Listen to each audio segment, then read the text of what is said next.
Illumination Studios takes a page or six from Pixar's Toy Story 2 and Secret Life of Pets 2.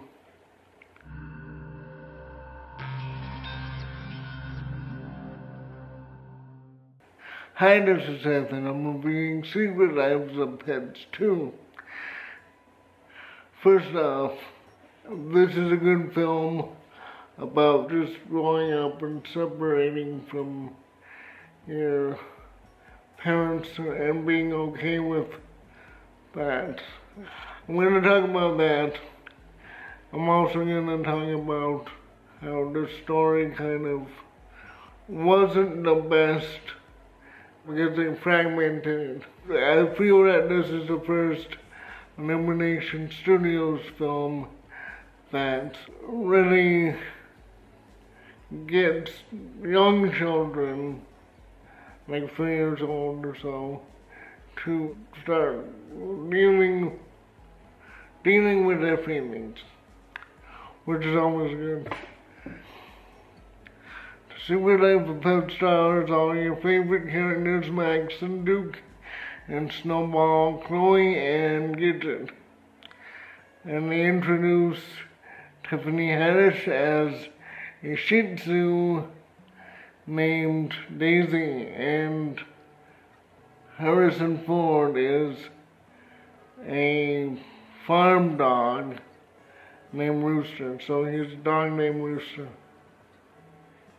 In the interim between Secret Life of Pets and Secret Life of Pets 2, Katie, the owner of Max, who adopted Duke in the first Secret Life of Pets, has started a family. She has a husband now and a baby named Liam. Now Max really loves Liam with all his heart, as dogs do. Dogs love little kids and are very protective over them.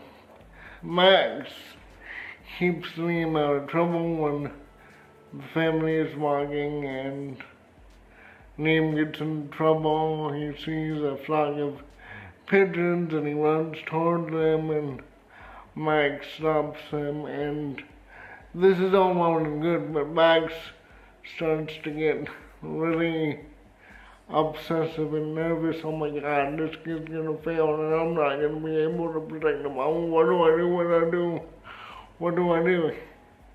You know, like that.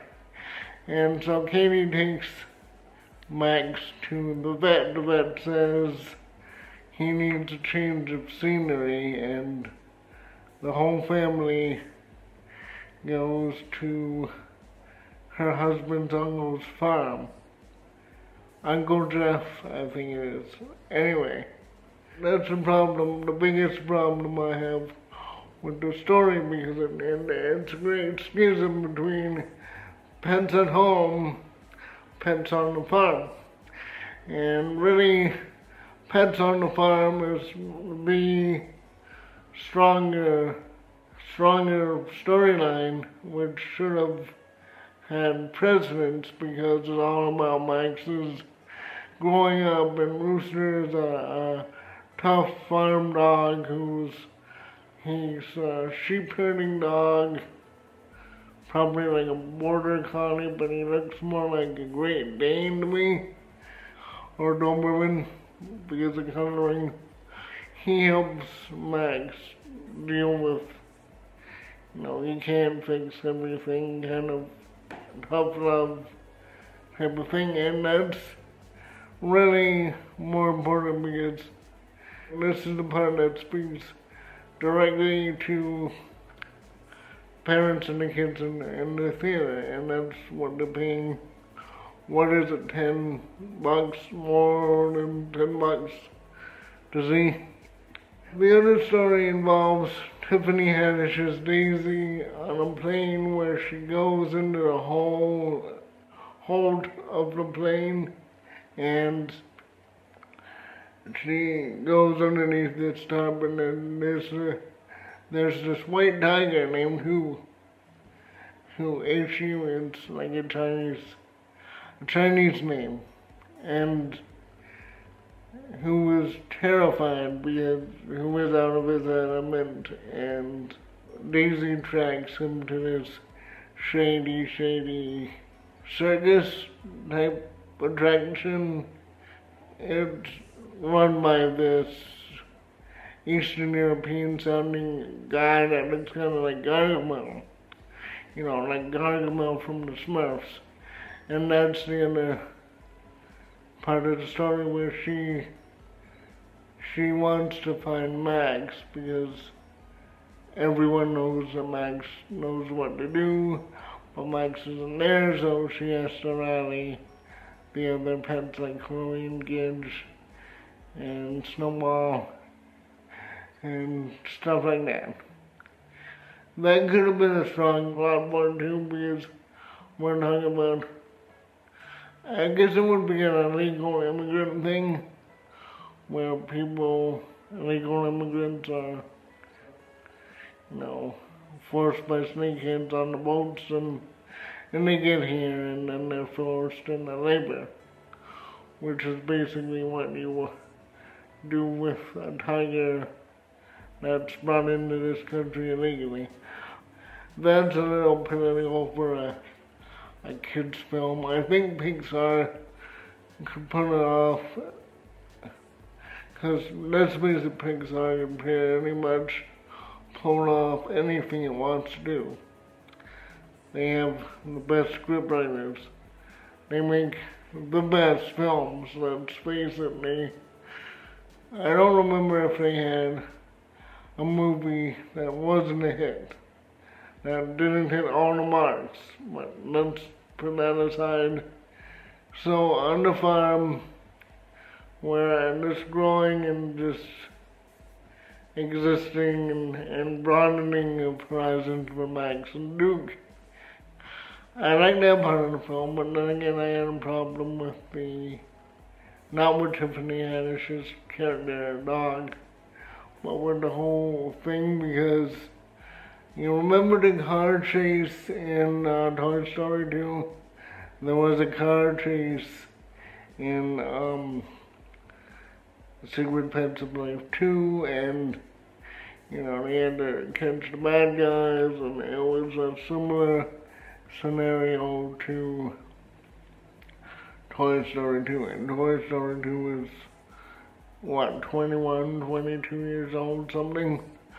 But it's just bad form because, you know, kids watch all the Toy Stories. Well, kids I know are always into Disney films, and it's not like this isn't a known film. That's the thing that really brought the film down. It was entertaining, but I've seen it before. I've seen exactly that film before. Because I remember going to all the Toy Stories, and I think that you should see this movie because, well, number one, it's a good movie. It's a good movie, and it's good for younger kids, and it deals with emotions that kids have to deal with, and it helps. I think seeing movies like that helps kids and helps parents explain to kids what they're going through, because kids don't have any idea, you know, everything's new to them. And adults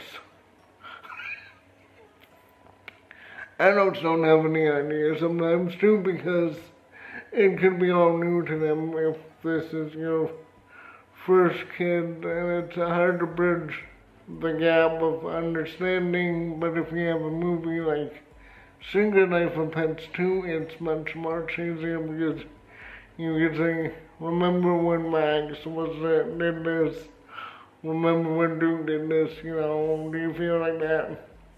And this is one of the only cartoons for kids right now, so it's even better. So take it with a grain of salt and just see this film. But I'm gonna recommend as a pick Toy Story 2, you know, Wall-E, maybe because he's away from home, Finding Nemo, because he also is away from home. So, thank you for listening to my very rambling review of Secret Life of Pets 2, and comment, subscribe, like, you know, do jumble that. Like, comment, subscribe, and have a great day.